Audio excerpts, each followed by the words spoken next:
or where he's kind of been left out of the rotation over the last week or so. Yeah, I thought he was really good on Saturday.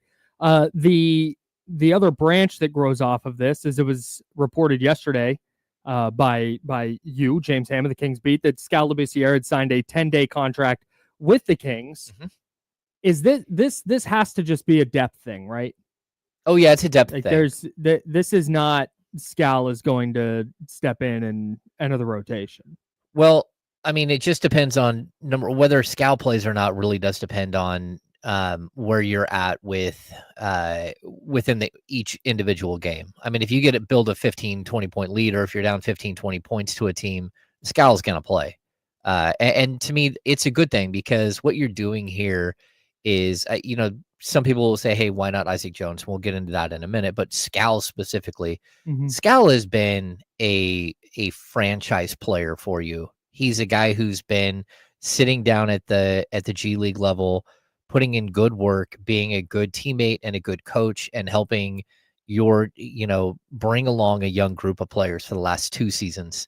And to reward Skal is tremendous. So for people who don't know, G League players don't make hardly anything.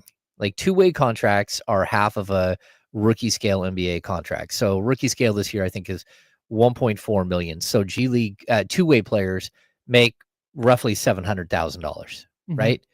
A standard G League player makes like $42,000. So when Skal gets a call up, a 10-day contract is the equivalent of years of service for his amount of time in the league. And so I think it'll be around $140,000 for 10 days. So this is a depth thing, but also like a little financial. Well, yeah, you're rewarding somebody who's been in your system, and you're saying, look, man, whether you're going to play or not, we need depth. You're like 6'11", 7 foot tall. Skal's always been a very, very talented player, just wasn't ever physical enough. And so for him, this is like an opportunity for him to basically make 3.5 times what he was going to make as a G League player. Yeah. And it's just for 10 days. And if he gets a second 10 day, because Domas might need a little bit more time, maybe you bring him up. And then, the Kings do have 2 open roster spots still. So there's still room for them to do something like sign Skal for the remainder of the season and bring Isaac Jones up. The one issue with Isaac Jones that we'll get to, but it's that he's up to 42 games on his 2-way contract. You only get 50. So the Kings have 8 games before he is no longer eligible. And even if you were to bring him, if you were to keep that eligibility and get to the playoffs, he can't play in the playoffs because 2-way players aren't allowed to play in the playoffs. Is the cutoff for standard contracts playing in the playoffs the same as like free agents?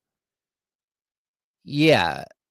No. Does that make sense? No. If you convert a 2-way contract to a standard contract on the last day of the season, they can play in the playoffs. Yes. Okay. Yes. Okay. You remember this happened with the Warriors, and they ended up waiving Omri Caspi. Cavs legend Ty Jerome. Yeah. Oh, sorry. Go ahead. Yeah, they waived Omri Caspi, and that was, I think, the last game Omri ever played in the NBA.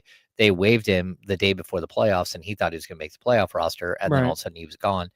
And they just wanted the depth for somebody who was playing a different position and that they needed. But yeah, as far as like 2-way players and stuff like that, or 10-day contracts, all that stuff, they can play. The way that it works, players have to clear waivers by March 1st. If they're playing for a different team, get waived, and then you sign them and they're still eligible for the playoffs. Right. So that's not going to be the case. I mean, Skal, if they did sign him for the rest of the season, which I don't think they will, but if they did, then he would basically be able to play in the playoffs and everything else. So something that I don't know if you know this about me, I was a big Skal Labissière guy. Okay. Like, I was so convinced back in 2017 that Skal Labissière was going to be that dude. And I pulled up some of my own receipts on Twitter. Oh, no. March 11th, 2017, from ya boy. The Kings have a gem with Skal. Hang on, it gets better. Between him, Buddy Hield, Willie Cauley-Stein, and Malachi Richardson, Sac has some pieces. It's a bad beat for your boy. That's 0 for 4. Named 4 dudes there, and none of them are turned out to be good players. That same quartet, I had another tweet later where I'm like, man, the Kings, watch out. Talked about Skal becoming like a 17-9 guy. October 26, 2017. Skal Labissière is going to be the Kings' best player by 2019. Didn't happen. That's tough. So I have like a major soft spot in my heart for Skal, watching him as a young player, covering him as a young player. And when he was there as, his first time around, he really he hung out in the locker room all the time. And there was a big group of players that would hang out in the locker room all the time. But I had so many conversations with Skal. He's such a good human being. And just, his story is amazing. Kyle and I and Joe, we were talking about it before. Like, he survived the earthquake in Haiti. His apartment building collapsed on him and his mom and his brother after his dad had dropped him off after school. And he got stuck in the rubble, like being crushed under the weight of a wall for 8 hours and in the seated position. And it took him like 2 months to learn how to walk again. And then his parents had said no to like missionaries coming in and taking Skal to America multiple times before that. But with the devastation of the earthquake, they ended up saying okay, and they let him go to a family in Memphis who did good work to help him get through school and teach him English and everything else. Just an incredible story, but also just an incredible soul. He's a very, very sweet guy. Just absolutely salt of the earth, and like one of my favorite players that I've covered during my 15 years here in Sacramento. And so I'm super happy for him to get this call up. The Skal Hive is here. Yeah, totally. And again, I don't know if it will work out or not. I just know coming into the league, he was just... I'm pretty committed to Skal being good based on my old takes, so yeah. I'm crossing my fingers, Doc. Yeah, I mean, he was just a little soft as a player when he was coming into the league, and they didn't give him the opportunity that he probably deserved as he was a top 5 talent coming into his freshman season at Kentucky. By the end of it, he fell all the way to like 28, 29 in the draft, where the Kings took him as, that was one of 3 draft picks that year.